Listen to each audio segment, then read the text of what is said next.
আসসালামু আলাইকুম। আশা করি আল্লাহ তাআলার অশেষ মেহেরবানিতে খুব ভালো আছেন। আজকে আমি চলে আসলাম পাগাছং রেলওয়ে স্টেশন।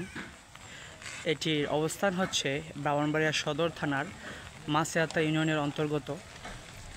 এটি একটি লোকাল স্টেশন, যদিও এখানে খুব বেশি গাড়ি থামে না। তিতাস, কর্ণফুলী, গোটা কয়েকটা ট্রেন এখানে থামে। তারপরও এই এই পাগাছং রেলওয়ে স্টেশন যেন আমাদের শৈশবের স্মৃতি। আসলে এখানে একটি লোকাল ট্রেন থামতো, বাল্লা লোকাল নামে, এটি যদিও এখন নেই।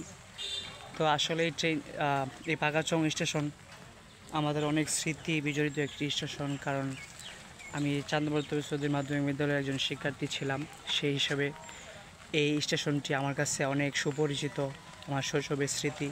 তো আজকে বৃষ্টির দিন হয়, এখানে যে বৈচিত্র্য অনেকটা পরিবর্তন হয়েছে, এই যে দেখুন। তো আসলে ভিডিওটি শেষ করে ফেলবো। আল্লাহ সবাইকে ভালো রাখুক, সুস্থ রাখুক। তো আপনারা লাইক, কমেন্ট এবং শেয়ার করে পাশে থাকবেন। এরকম সুন্দর সুন্দর জায়গা আপনারা দেখার জন্য আমাকে অনুপ্রাণিত করবেন। তো আল্লাহ সবাইকে ভালো রাখুক, সুস্থ রাখুক।